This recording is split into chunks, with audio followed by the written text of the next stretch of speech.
Welcome to the third installment of Going Deep, the official fantasy baseball podcast for A League of Our Own. I am Matt, your commissioner and owner of the Mookies, and I'm joined as usual by Joe and Ben, owners of Life with Fernandez and the Sultans of Dallas.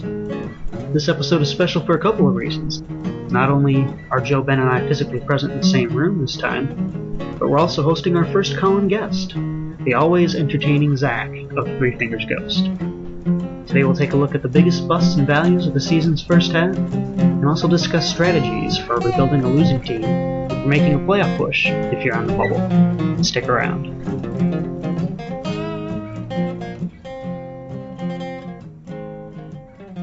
Well, Zach, thanks for coming on. First of all, I mean, it's just sweet to have your input and more than anything, your jokes. I don't ever claim to be funny. I think people just kind of laugh at me at times, but no. Always remember what he said during our first draft, right? The one we did in person. Oh, I didn't even remember this year. I remember you brought that up. I can't believe I said that, actually. The name Doug Fister came up and said, Fister? I hardly know her. Oh, eesh. That would be genius. Oh, No, that never happens. I'm glad the likelihood of my students ever hearing this podcast is fairly low. So Joe, you're not allowed to send it to any of them. How about that? Well, sweet, dude. So we're all here. Me, actually, Ben, Matt, and myself are all in the same room. Whoa, jeez. Trifecta going on. So, it's like a tribunal judging me on the other end. This isn't good. It's like a tribunal. A tribunal of baseball knowledge here. Oh, snap. Nobody's perfected posing in the way that I have. Hey, we all try our best, though. That is true. All I know is that I perfected picking like really good players that end up on the DL for half the season both years now, so it's all good. Yeah, we were just talking about that. That's the Catholic consequence. It is, yes. We have a little Steven Strasburg action. I can name as many body parts as I can like strikeouts he's had this year, probably, that he's hurt.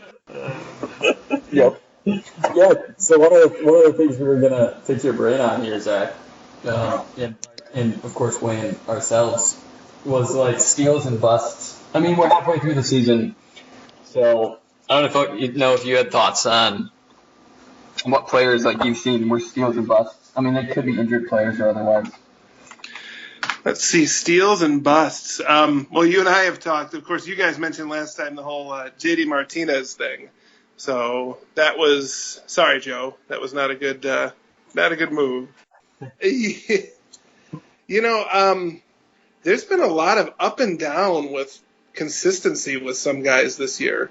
Like I've got Kershaw, and he has not been great for about half the season. He's starting to heat up, I hope, but he's had some rough, like not just helpful outings. He's been all right, but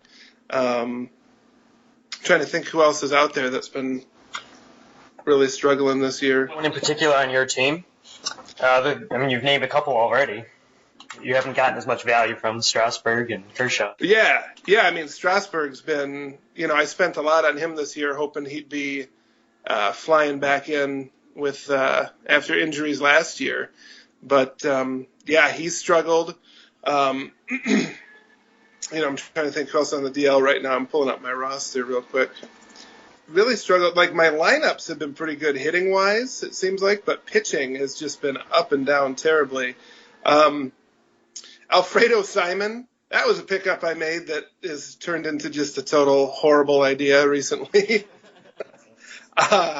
It looked so good for a while there. I don't know. What about you guys? Who are your busts? And So we've actually got a spreadsheet up here. Mookies, Matt was kind enough to put this together. Well, he's the commission. He's a generous commish. You gotta. That's the truth. Also true. So we've got steals. Thanks, guys. I guess steals and busts, or if anyone was to make fantasy all-star teams in terms of value, who would be on it, and who would be on not the all-star team, but the crapper team. There we go. There we go. I'd like to hear this. This is interesting now. Yeah. Well, I'm looking here as a sort of a heuristic to start the conversation. I've got the O ranks and the ranks, and then a difference of those. Puig has the biggest difference, partly because he was injured, but partly because he hasn't really performed well. And Strasburg is number 2. Sweet. On the bust list. Oh, Puig is born, huh? That is. You know what? That just means he's primed for a great second half. I'm going to stay with the optimist here. The other positive thing about Strasburg is that, at least in terms of his actual pitching stats, I haven't looked at them since he came back from injury and then got re-injured again. Yeah, I don't. Yeah, which one? I mean, the most recent one. Okay. Yeah, he had some strikeouts in there. He looked like he had the power arm. I heard he's just going to pitch lefty from now on. That'll just take care of all the problems. That really might do it. And he's brilliant enough, right?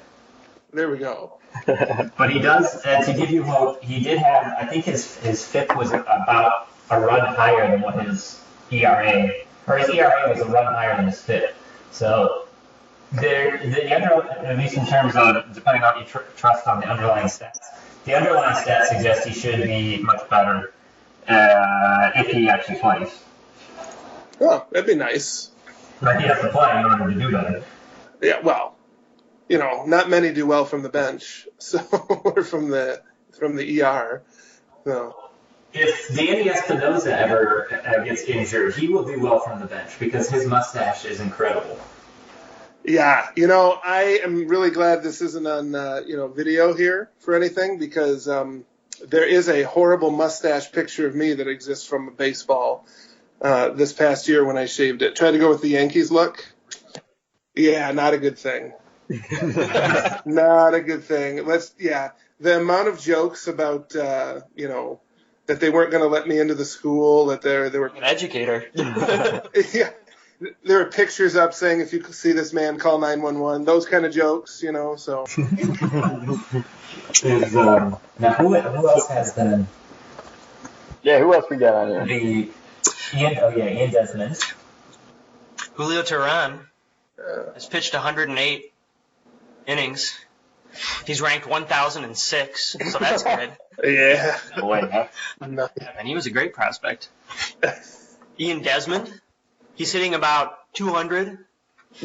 Yeah, he's ranked 24th. He fell off the map. Cano, of course, is still the shadow of his former self. Yeah, Cano. I kind of wondered when he went to Seattle if that wasn't going to happen. This felt like it was that time. It's an interesting situation with him because you want to. It seems like he ought to be not this bad. The fall off has been so severe that you have to wonder. And he did. It was just this week, I think, that there was an article about him, and he was talking about having some sort of a stomach condition for the past year or so.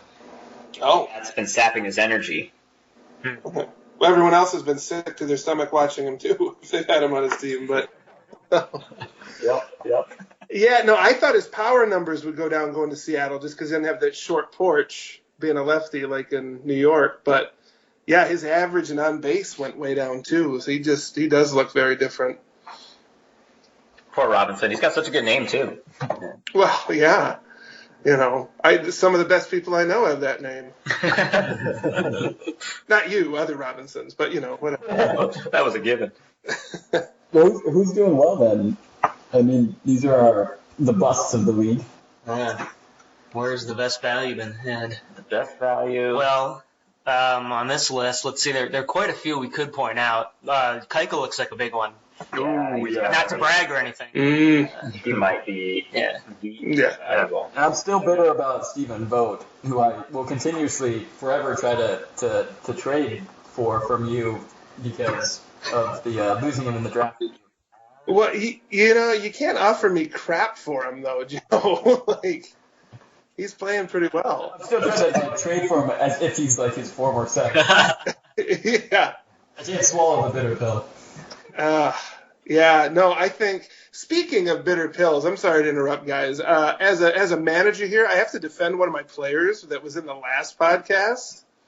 And, You have the mic set. and Joe knows about this, but I have a certain third baseman that may have admitted to steroid use in the past and served a certain suspension that was the longest in MLB history. But if I remember on draft night, everybody was fighting over him. And I got lucky to draft him, and he has paid off. So back off from my guys until they're done, okay, Joe? So That's right. just because you want A-Rod on your team. Sorry, go ahead, Zach. So no, I just wanted to, defend A-Rod, but I really wouldn't care if he wasn't on my team. So just letting you know. So that takes a win-at-all-cost strategy. Pretty much. There's no crying in baseball. There's no scruples in baseball in my book. So If their players are shaved or they've got mustaches up the waz.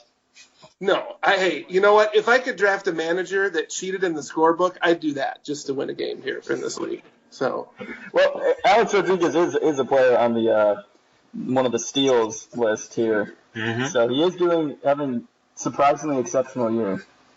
yeah, I really was surprised. I mainly just drafted him because I know you and your dad wanted him. So I just did it to be a jerk that night. But Another interesting point here that might be of interest to people looking for players to pick up. But a few of the players on this list are actually still available. So, like Will Harris for Houston, for instance, who is not getting that much in the way of holds, but still would greatly help out in the bullpen with ERA and whip and even strikeouts. But That is true. so interesting that he's one of the top values. That is interesting. You have to wonder how Yahoo calculates the. Mm-hmm. I think it's his ratios. They probably do, but Yeah. I've never been entirely sure how they calculate it because you'd think it would be ranking players in certain categories and then averaging the ranks or something like that. Oh, right. But it never seemed to be the case. No, it doesn't. Yeah. A name I have not yet seen on the list that I'm not sure why, but who I would even potentially pick as the most valuable player in terms of draft day, in terms of what it would have cost on draft day to get this player, although with our league being keeper, it's a little bit more complicated. Oh, there he is. There he is right there. Okay, I was just overlooking him.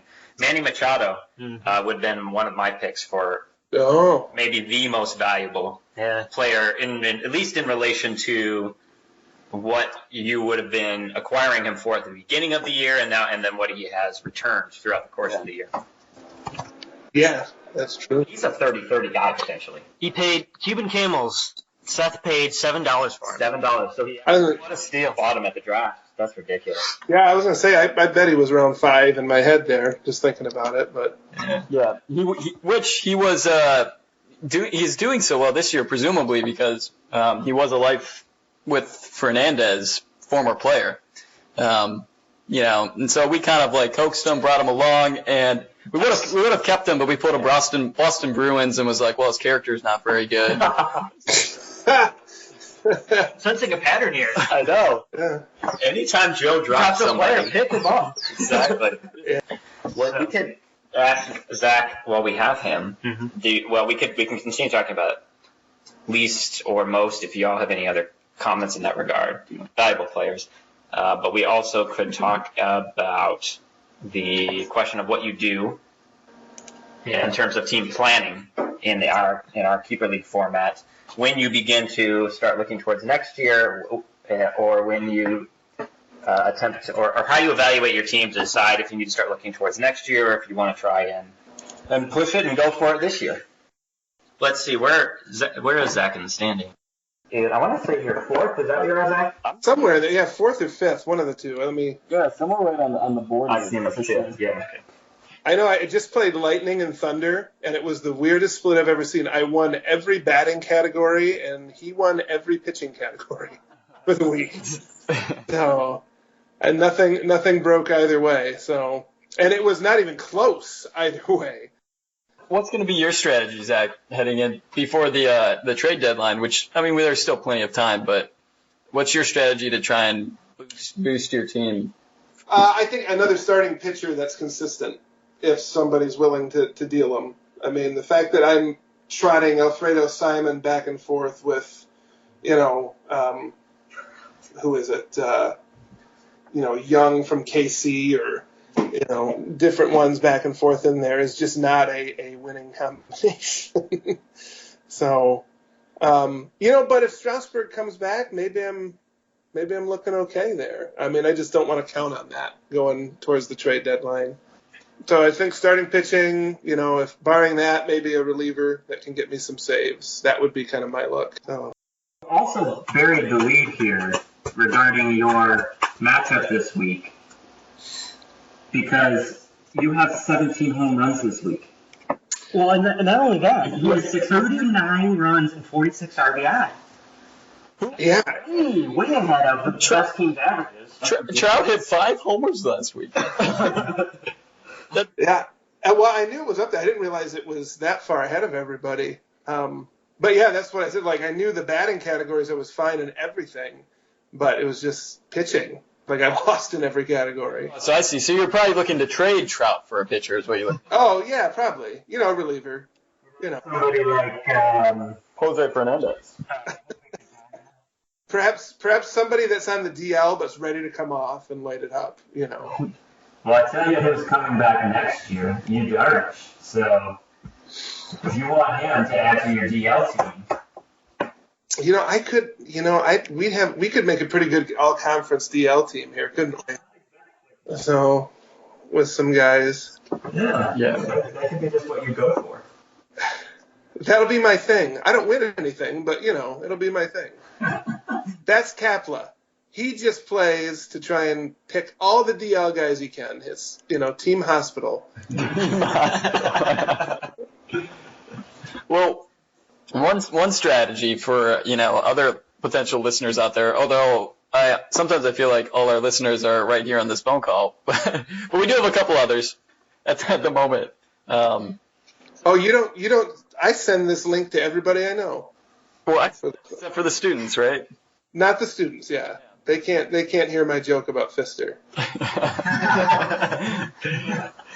So one strategy that might be helpful for teams that are looking towards next year, teams that are looking towards the playoffs, but in our hockey league in RHL, there was a number of deals that went down at the trade deadline, and I was able to initiate a few of those and work with Matt and Ben here and Lightning and Thunder to trade draft picks for players.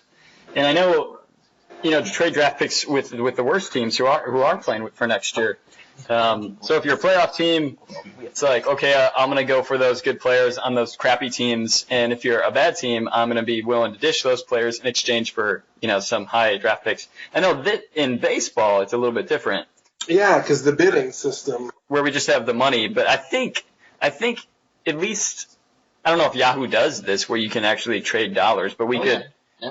Can you? Yeah, you can trade. The way it's stated in the rules is that you can trade as many dollars as you wish, but if other managers are likely to veto a trade if they suspect collusion, so you can't trade away every dollar that you have for next year. Yeah, which was my suggestion, and then you just play for every other year. This is the NBA strategy? Is that what you're going with here? We're going to tank it hard this year. Hopefully we get a number 1 pick. Then we're all good. So, that'd be kind of cool, though, because that is very much a baseball thing. You know what I mean? A player in cash. You know what I mean? Right. So teams like Lost and Isotopes, who they'll be dead this year, might be, if they make some moves here before the deadline, might reel them in for next year. That could really shake things up going into the drafting period next year. Mm-hmm. Especially if you sell out, you trade cash now, and all of a sudden you may have to give up some of your keepers. Right. That you normally wouldn't. So that could really shake things up. Yeah, that's another good point. Like those those third year keeper players who are going to be coming to a contract extension, those might be wise to to acquire as a playoff team, or get rid of if you're playing for next year. Exactly. Players in a contract year, pending free. Yeah. Yep. Is that what they're on 3-year contracts? They get reevaluated? Yep, exactly. Okay. Yep. And so you have the right to renegotiate first, make an offer to your player before anyone else gets a chance to. There we go. This is the real deal. Man, yeah, that changes things then. I feel like such a rook again, just hearing that. Well, this is your second year, right? This is my second year, so I've got one more year, yeah? Yeah, okay. Unless, do those continue over from the previous team, or do those contracts get reset? It depends. If you kept players from that team, then yes, those contracts carry over. But Okay. if you let a player go into the draft, then it gets reset. Got it.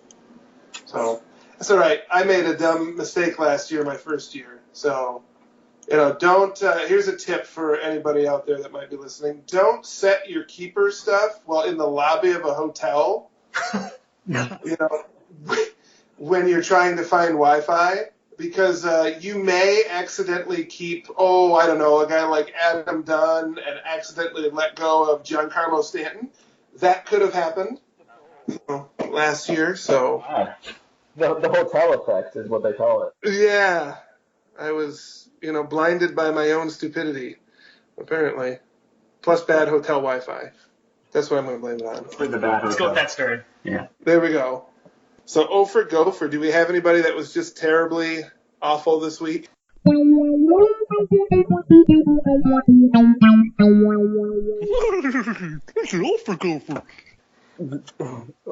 look at only the players who are owned, because then we can actually call out people's players and make fun of them. Moustakas went 3 for 36 over the past 2 weeks, so that's pretty good. That's impressive. Napoli 3 for 31. That was your team. That was my team. I don't think Napoli has started a game for me this year. Oh yeah, having him into first base, not catcher eligible, changes things. Joey Butler was another one. Yeah, that's Isotope's recent pickup. Yeah. And he went 3 for 28. What's also interesting, I was just doing this, is to look at those players that actually hurt you in that stolen bases over the past 2 weeks. Oh my god. Oh, who got caught stealing here the most? Yeah. Kinsler counted twice against your team the past 2 weeks. So if you were going for steals with Ian Kinsler, not the best decision. I think I have Edwin Encarnacion shouldn't be stealing bases, but he got a negative. So did, I think Gregory Polanco was in the negative. We used to have this saying in baseball coaching here that someone will say, well, jokingly, hey, he's got wheels, coach. I said, yeah, so do tractors. Doesn't mean they're fast. Well, there's one more game we can do before we roll out. Pitchers that you wish were fantasy hitters. These are pitchers, or in other words, pitchers who would fall under the category of balls and sticks. So, if you're interested, we got a few balls and sticks for you tonight.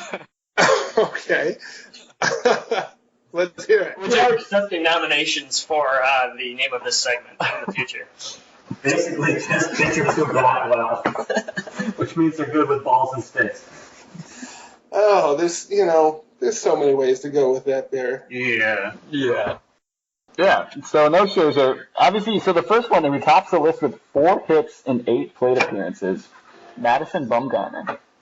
Oh, that does make sense. Lost, if you're listening, moved from San Francisco to Chicago. Congratulations. Bumgarner is awesome. Steven Matz, how about that first game, right? 3 for 3 in his first game. I think he set a record for most RBIs at 5. It's my boy. Wow. Good for that kid, right? Wow, that's impressive. Next game he went over, but Well, he used them all up. that's right.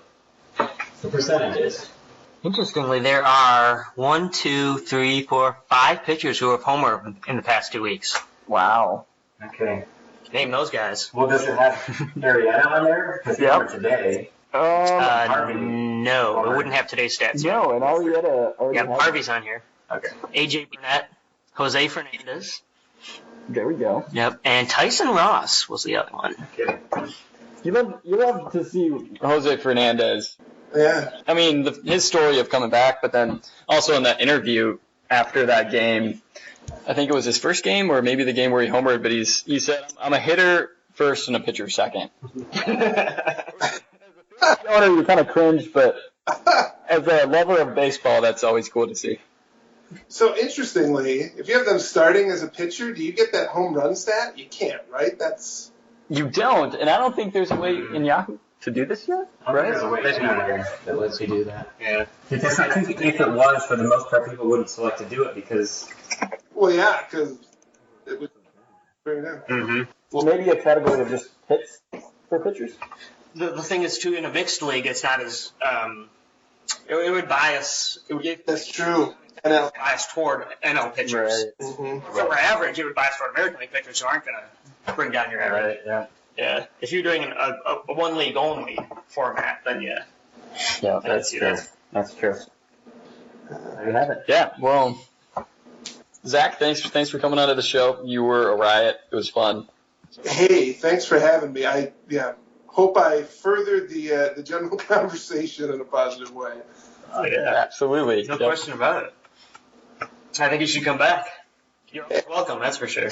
I would love it now that, had little technological issues getting started here, but now that those are fixed. Although I would like to, lastly, we remind folks that there are trophies for this thing. It's not just, at your run-of-the-mill fantasy league. We do have trophies, and the first thing I noticed when I entered Mookie's apartment here in Dallas was the trophy case.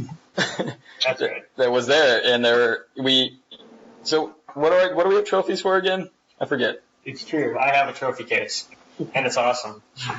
I have seen the trophy. It was at the draft last year, Oh, that's right. That's right. and I think it distracted me enough for a couple bad picks. So, because I was so in awe of it. Yeah. So Well, I spend usually, I'd say, a good half hour every day just staring at the trophy case, marveling at my greatness. I bet. Hollywood actors have their Oscars, but I think it pales in comparison, I'm guessing, to your trophy case. Yes. And there are trophies, one for the team who wins the playoffs, and then also for the team that finishes first in the regular season. So, two ways to get a little hardware. All right. Well, thanks, Zach, for being on the show. We appreciate it. Three Fingers Ghost, everybody. Hey, thanks for having me. Have fun, guys. Glad you got to get together for a bit here. Thanks, Zach. Wrap up. That shit's contagious.